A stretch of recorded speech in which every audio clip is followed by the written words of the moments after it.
Déjà, puis il faut dire que c'est du vrai concentré d'énergie, cette femme-là. Que de souvenirs, cet épisode numéro 1, je me souviens comme si c'était hier, le tournage, l'arrivée. Ouais, vous pourriez pas vous dépêcher un peu? Là, on fait le plan le plus chiant de toute l'histoire du cinéma. Vous êtes pas surtout. Ben, je peux pas, je crie. Alors Depuis 2004, ça existe. C'est pas si longtemps. En 2004, c'était les débuts, 2004, ça ressemblait à une série naissante, avec ses défauts et ses qualités, et on s'est beaucoup axé sur les premières images pour arriver là où on est aujourd'hui. C'était quelque chose qui était en train de naître sans qu'on ait la conscience de l'ampleur que ça allait prendre. Plus belle la vie, c'était un espèce d'ovni. C'est vrai que tout le monde en parlait un peu à Marseille, c'était le gros projet. Ça ressemblait à la série sur laquelle il fallait travailler.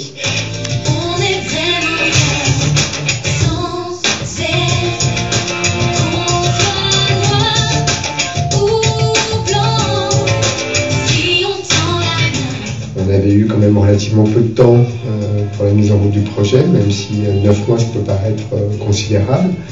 Mais en 9 mois, il a fallu construire le décor. On a travaillé avec Michel Blaise, qui est le chef décorateur, pendant 2 mois sur plan. Et 3 mois ici, avec une équipe de 60 personnes qui ont passé un nombre d'heures considérable. Et ce décor-là, ça reste quand même le centre névralgique du feuilleton. C'est l'aspect fédérateur du feuilleton, qui est le vivre ensemble, et le vivre ensemble au niveau d'un quartier dont on s'est inspiré, puisque c'est un quartier typiquement marseillais, qui existe pas très très loin d'ici. C'est toi? Viens chez moi. Tu aimes chez toi? Viens chez moi. Tu aimes chez toi?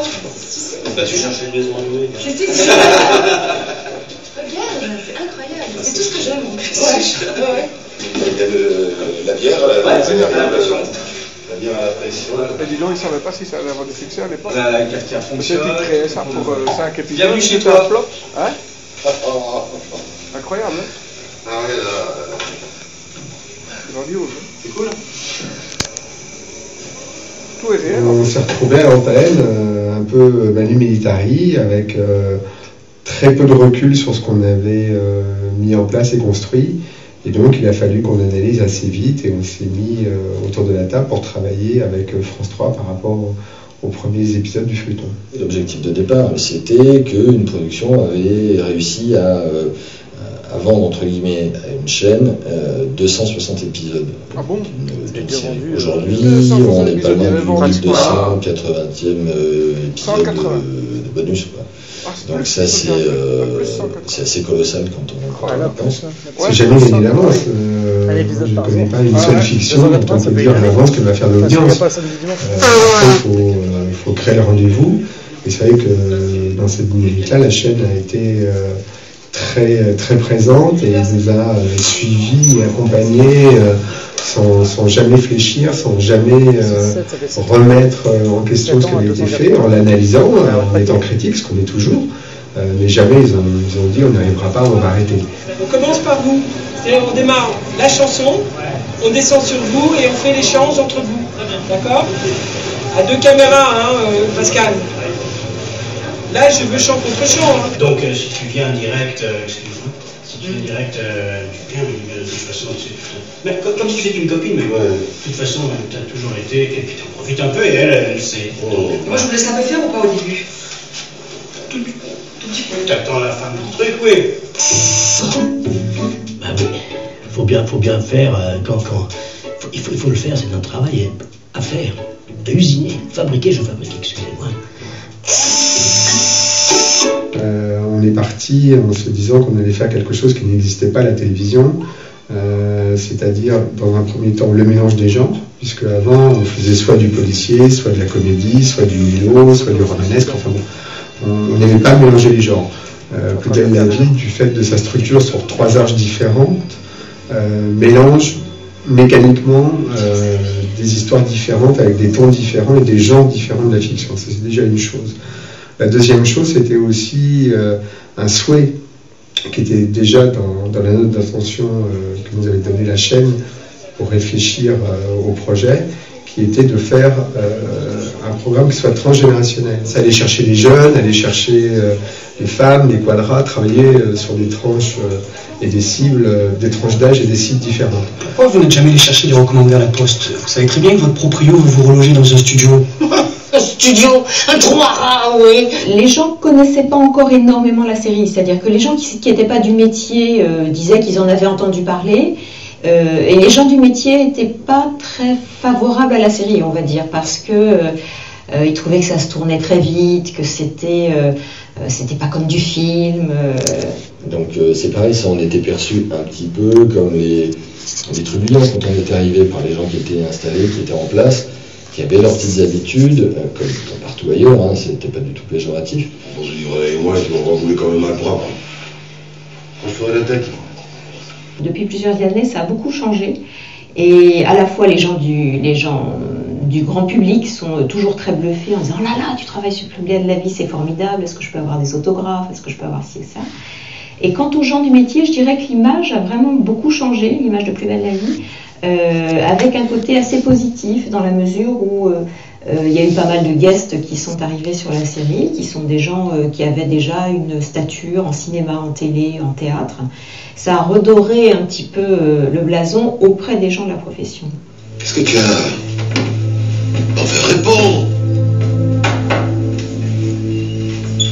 Qui c'est? Manuel. Alors, c'est comme ça qu'on accueille son mari? Tous les décors qu'on a utilisés au fil des années, au fil des mois, au fil des séquences et des intrigues, se retrouvent eh bien, en dépôt, ici. Oh, mais c'est ouvert, mais il ne faut pas y rentrer. Si vous cherchez le stylo qu'a utilisé Manuel dans la séquence 48 de l'épisode 54, c'est ici. Il doit être quelque part.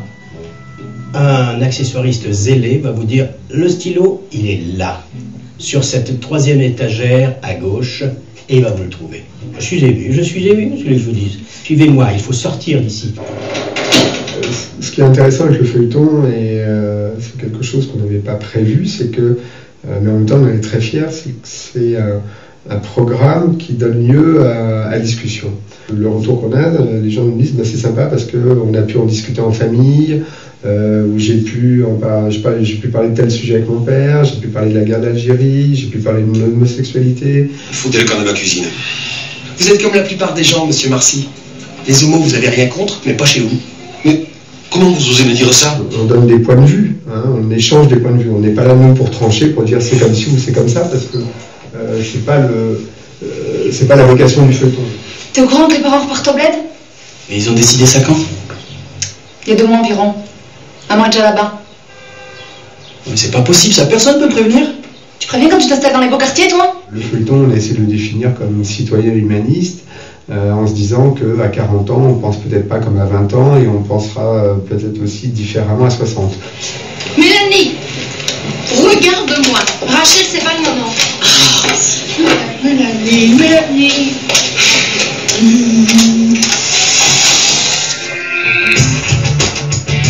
Ah, vous êtes là. Ben ici c'est le lieu de repos et de raccord rapide des acteurs. En voilà un, il est en pleine concentration. Franck Borde qui joue Florian, vous l'avez reconnu. Les tablettes où ces dames, et ces messieurs aussi, raccordent. Ça veut dire embellissent et recoiffent et remaquillent et repoudrent les acteurs, les actrices, entre 2 plateaux, entre 2 séquences. On a aussi beaucoup augmenté la proposition au niveau des personnages à l'intérieur du feuilleton, puisqu'on a démarré avec 16 personnages, qui était déjà un challenge un peu, d'installer 16 personnages en même temps. Nous avions beaucoup moins de guests dans la série, parce que nous étions beaucoup plus à la découverte de la série. Au premier jour de la série, nous étions beaucoup plus centrés sur nos récurrents, bien entendu, puisque nous avions fait cette série pour eux. Et nous centrions toutes les histoires, toutes les intrigues, les arches, comme on les appelle, sur eux, forcément. Marie-Agnès Frémont, acceptez-vous de prendre pour époux monsieur Vincent Stéphane Chomette, ici présent? Oui. Et leur histoire ne peut pas se faire indéfiniment dans des parloirs de prison, des chambres d'hôpital, des mariages, des divorces. Quand ta femme a disparu, j'étais le seul à te défendre. Pas une seconde j'ai mis ta parole en doute. Il a bien fallu apporter du souffle, de la vie neuve, du sang nouveau dans cette série. Bon, mademoiselle, je peux vous demander un service? Ah, tout ce que vous voudrez. Vous êtes du quartier? Ah, le Mistral et moi, on est comme ça. Non. Je cherche Rachel Lévy. Ça fait aussi partie de l'évolution. Les récurrents sont toujours là. Mais on a installé des guests, des personnages qu'on sait être des habitants du quartier, mais qui, comme dans la vraie vie, et ça n'est possible que dans le temps et sur la durée, comme dans la vraie vie, Pierre-Paul Jacques, on les a vus il y a quelques temps, on sait qu'ils sont là, ils sont certainement allés bosser, ou peut-être sont partis en vacances ou autre, ils vont revenir, et quand ils reviennent, on n'a même pas de nécessité à expliquer leur retour. Tu me manques. Tu embrasses ton père, tu prends soin de toi, et fais pas trop de bruit. Et c'est par eux, par les guests, qu'arrive maintenant l'action, le drame, la comédie, etc. Je vous écoute.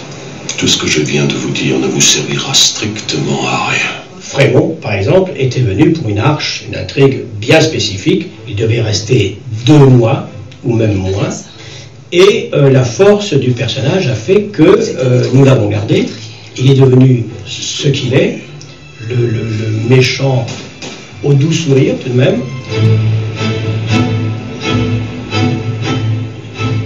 C'est une série réactive. Un personnage nous donne entière satisfaction et il devient le chouchou des spectateurs et les auteurs, surtout les auteurs, ont envie d'écrire pour ce personnage. Alors là, où allons-nous? Vers le commissariat. Un nouveau décor, un nouveau plateau de 250 mètres carrés pour faire ce commissariat. L'écriture a changé, l'écriture a évolué, c'est-à-dire que sans devenir une énième série policière, le commissariat du Mistral a pris de l'ampleur. Justement par rapport à l'écriture, parce que l'écriture évolue, donc du coup il y a des tout petits personnages comme ça qui ne sont pas forcément castés, qui sont arrivés, qui sont devenus récurrents, comme dans le commissariat, on a des personnages qui deviennent récurrents, qui pour l'instant ne disent pas grand chose, mais qui sont quand même des personnages reconnus. Le rôle que j'interprète aujourd'hui, qui est un brigadier récurrent dans le commissariat, était au départ véritablement de la figuration. Et donc dans ce commissariat, moi je faisais un peu le planton à l'accueil. Et je trouve que c'est un super comédien, que c'est un très chouette garçon, et du coup il convient très bien en plus au commissariat, et du coup on écrit de plus en plus pour lui. On a essayé de travailler depuis toutes ces années sur une amélioration qualitative pour essayer de tirer toujours la série vers le haut. Et ça, c'est vraiment quelque chose qui est constant sur la série, c'est qu'elle ne se repose jamais sur ses lauriers. Parce que ça, ce serait un gros risque, je pense, que la série vieillisse prématurément, lasse les gens qui vont se dire ça fait 20 fois qu'on voit la même chose, donc c'est pas la peine de continuer à regarder le lendemain. Petit à petit, on s'est amélioré, petit à petit on a rajouté des éléments. Seulement comme on se connaît tous, comme on a tous une belle complicité de travail et que l'envie est toujours là 5 ans après, ce qui est assez remarquable, je dirais qu'on passe notre temps à aller plus loin. Du coup, ça a permis de développer pas mal de choses, notamment au niveau des effets spéciaux, sur des choses qui étaient un petit peu compliquées à faire avant en tournage, en termes de technique, mais aussi de temps, de planning. Dégagez-moi la voie, et vite, on a perdu assez de temps.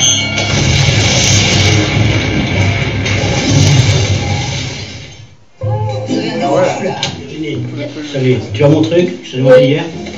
Formidable. C'est celle-là et c'est calé au début. Merci beaucoup. Virginie. Virginie, tu vas nous expliquer ce que tu fais là. Tiens avec nous. Post-production. La post-production, c'est tout ce qui se passe après le tournage. En fait, on récupère tous les rushs qui sont faits en plateau et en extérieur. Il y a plusieurs étapes de montage, il y a des étapes de finalisation, de trucage, d'effets spéciaux, de musique. On est dans une machine de guerre, puisqu'il faut qu'on livre 255 ou 260 épisodes par an. Donc de ce côté-là, on n'a pas le droit de s'arrêter, on n'a pas le droit de se dire qu'on verra demain si on fera mieux. Il faut se dire que c'est aujourd'hui et qu'aujourd'hui on va faire au mieux.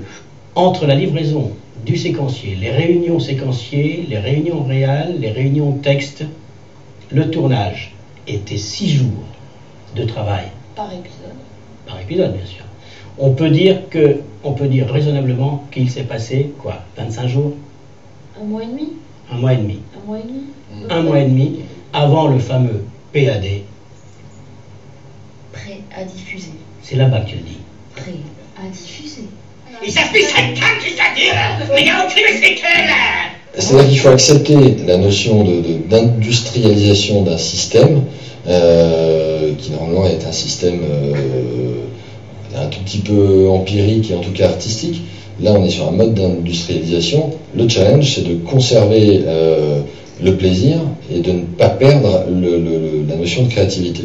Je pense qu'il y a 5 ans, La plus belle la vie, c'était une série qui démarrait et qui était tout à fait nouvelle, puisque c'était un format qui n'existait plus en France depuis plus de 40 ans. Et pourtant, je veux dire, en Europe, il y a plein d'autres exemples de séries qui fonctionnent depuis des années, en Angleterre, 20 ans, 30 ans. Donc c'était une série qui cherchait, qui tâtonnait. Maintenant, c'est un énorme succès. C'est une série de référence dont tout le monde parle.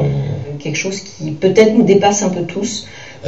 Aujourd'hui, on est devenu quelque chose d'incontournable. Puisqu'il y a eu des émules, qu'il y a eu d'autres chaînes qui ont voulu faire la même chose au niveau du format et qui se sont cassé la gueule dans la mesure où il y a La plus belle la vie a déjà son auditorat et qu'il y a déjà eu un phénomène et de société et de fans, etc. Cette évolution, elle a été, pour nous, à l'intérieur du système, elle a été presque imperceptible. Je pense que même dans les rêves les plus fous des producteurs ou des gens qui ont mis en place la série, personne n'aurait imaginé que ça allait fonctionner comme ça.